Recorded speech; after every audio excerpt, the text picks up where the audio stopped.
1 Samuel 4 ayat yang ke-20. Ketika ia hampir mati, berkatalah perempuan-perempuan yang berdiri di dekatnya, "Janganlah takut, sebab engkau telah melahirkan seorang anak laki-laki." Tetapi ia tidak menjawab dan tidak memperhatikannya. Ayat 21. Ia menamai anak itu Ikabod, katanya telah lenyap kemuliaan dari Israel, karena tabut Allah sudah dirampas dan karena mertuanya dan suaminya. Katanya, telah lenyap kemuliaan dari Israel sebab tabut Allah telah dirampas. Oke, shalom, selamat siang. Ayat yang barusan kita baca adalah salah satu bagian dalam firman Tuhan pada waktu tabut Allah dirampas dalam sebuah pertempuran. Bagaimana pada waktu itu kemudian anak Imam Eli yaitu Pinehas, Hofni dan Pinehas kemudian mati dan tabut Allah dirampas. Kita pernah membuat salah satu video tentang perjalanan tabut Allah, bagaimana pada waktu itu tabut Allah pertama ada di Silo, dan kemudian waktu dibawa ke dalam pertempuran dan tabut Allah akhirnya direbut, dan tadi kata firman Tuhan bagaimana kemudian Hofni dan Pinehas akhirnya mati. Dan bagian yang tadi kita baca adalah satu bagian dalam firman Tuhan bagaimana pada waktu itu istri dari Pinehas yang adalah menantu dari Imam Eli pada waktu itu mendengar berita bahwa tabut perjanjian itu kemudian hilang dan suaminya meninggal, maka dikatakan dia terduduk dan hampir mati dan kemudian dia melahirkan. Gitu ya. Sebelumnya tentunya Anda tahu bahwa peristiwa meninggalnya Hofni dan Pinehas dan tabut Allah dicuri ini juga mengakibatkan Imam Eli yang waktu itu berbadan gemuk jatuh dan akhirnya lehernya patah dan akhirnya mati. Gitu ya. Dan peristiwa tadi ada bagaimana pada saat itu istri dari Pinehas ini kemudian melahirkan. Gitu ya. Dan perempuan-perempuan yang menolong melahirkan kemudian berkata bahwa kamu sudah melahirkan seorang anak laki-laki, tetapi dikatakan dia tidak memperhatikannya, dia tidak mempedulikannya. Gitu ya. Dan kemudian istri dari Pinehas tadi memberikan nama pada anak itu adalah Ikabod, yang artinya telah hilang kemuliaan dari Israel karena suaminya, mertuanya, dan tabut perjanjiannya hilang. Gitu ya. Nah, pada video ini saya ingin membahas sedikit mengenai kata Ikabod. Ini satu kata yang mungkin jarang kita dengar, gitu ya. Ikabod ini sendiri dari dua suku kata, sebenarnya dari kata I dan Kabod. I itu artinya tidak ada, hilang atau no dalam bahasa Inggris, gitu ya. Sementara Kabod itu sendiri artinya kemuliaan. Gitu ya. Jadi Ikabod ini dalam satu keadaan tidak ada kemuliaan telah hilang, gitu ya. Dan itu diberikan nama oleh istri Pinehas tadi kepada anak yang baru dilahirkan. Gitu. Dan digambarkan bahwa telah hilang kemuliaan dari Israel karena tabut perjanjian dicuri oleh orang Filistin pada waktu itu. Gitu ya. Nah, dari sini sebenarnya kalau kita perhatikan lebih jauh, ada peristiwa yang unik pada peristiwa ini, bagaimana pada waktu itu bersamaan dengan peristiwa hilangnya tabut perjanjian, istri dari Pinehas ini melahirkan seorang anak yang nanti kemudian kita dikasih nama Ikabod tadi ya. Gitu ya. Pada masa perjanjian lama, kelahiran seorang anak laki-laki menjadi sesuatu hal yang memegahkan seseorang. Karena kehadiran seorang anak laki-laki itu menggambarkan seseorang memperoleh suatu kebanggaan, memperoleh suatu kemuliaan, gitu ya. Tetapi justru di sana yang terjadi pada istri Pinehas, dia tetap melihat bahwa kemuliaan telah hilang. Walaupun dia pada waktu itu mendapat seorang anak laki-laki, tetapi dia bilang dia tidak memperhatikannya, dia tidak mempedulikannya. Karena kemuliaan yang sesungguhnya adalah tabut perjanjian itu dan dikatakan sudah hilang. Karena itu anaknya diberi nama Ikabod. Gitu ya. Ikabod ini adalah satu kondisi di mana seseorang sudah kehilangan suatu kemuliaan Allah. Gitu ya. Satu kondisi di mana kemuliaan Allah sudah tidak ada lagi di sana. Walaupun pada saat itu dia mendapat seorang anak laki-laki. Gitu ya. Tadi saya sudah jelaskan bahwa anak laki-laki pada perjanjian lama itu menjadi sesuatu hal yang sangat dibanggakan. Menjadi sesuatu hal yang sangat ditunggu-tunggu. Gitu ya. Mungkin kalau saat sekarang juga mungkin masih banyak beberapa bagian suku bangsa di Indonesia yang menganggap sesuatu hal yang istimewa dengan anak laki-laki, gitu ya. Bahkan mungkin ada ras-ras tertentu yang menganggap bahwa anak laki-laki ini menjadi sesuatu hal yang sangat ditunggu-tunggu, gitu ya. Karena mereka akan melanjutkan nama keluarga, mereka akan melanjutkan silsilah keluarga dan segala macamnya, gitu ya.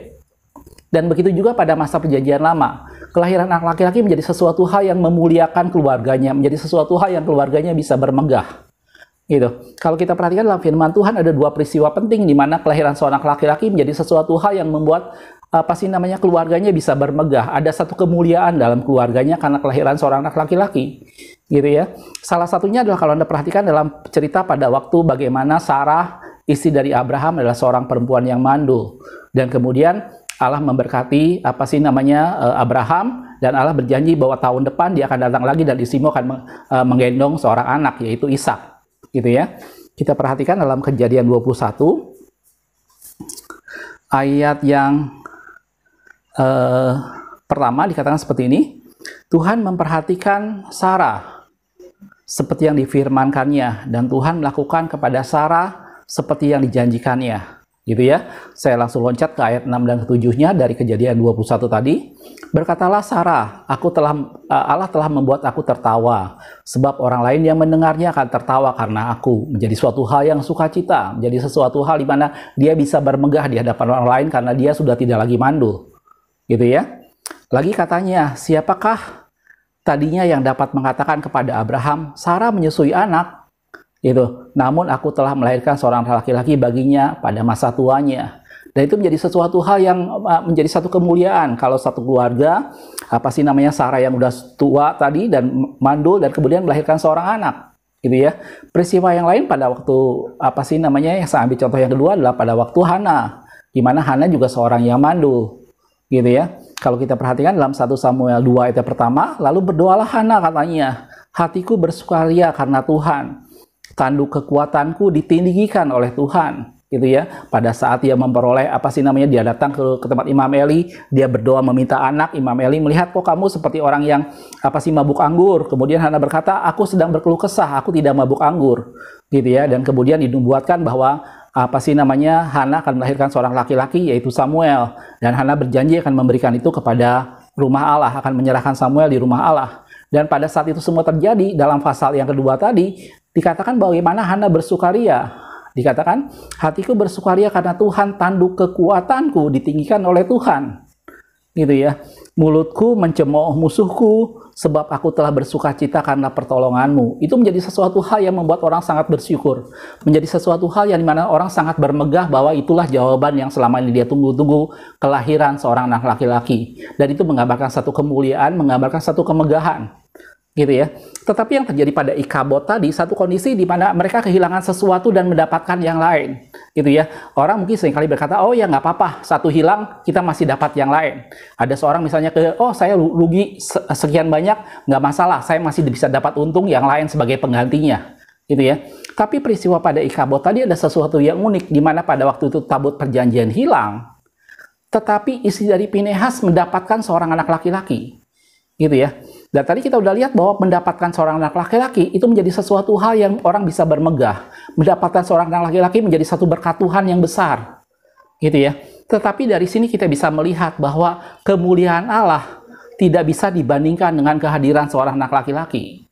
Dan di sana digambarkan bagaimana istri dari Pinehas tadi tidak memperhatikan, tidak mempedulikan semuanya, gitu ya. Bahkan dia memberikan nama anak laki-lakinya sebagai Ikabod karena telah hilang kemuliaan di tengah-tengah Israel, gitu ya. Banyak hal dalam kehidupan kita yang bisa kita banggakan, banyak hal dalam kehidupan kita yang bisa membuat kita bermegah bahwa inilah kemuliaan yang kita miliki. Kita berpikir bahwa kita memiliki kepandaian, kita berpikir bahwa kita memiliki kekayaan, kita berpikir bahwa kita memiliki penampilan fisik yang baik, dan itu membuat kita bisa bermegah, gitu ya. Tetapi tahukah Anda, saudaraku, bahwa kemuliaan yang tertinggi, kemegahan yang tertinggi itu justru terletak pada saat kehadiran Allah ada di tengah-tengah kita, gitulah. Dan itu tidak bisa dibandingkan dengan apapun juga. Itu tidak bisa ditukar dengan kehadiran seorang anak laki-laki, gitu ya. Justru kita harus melihat bahwa Ikabod, kita tidak boleh mengalami Ikabod, bahwa kabot yang sesungguhnya itu hanya ada kalau Allah hadir.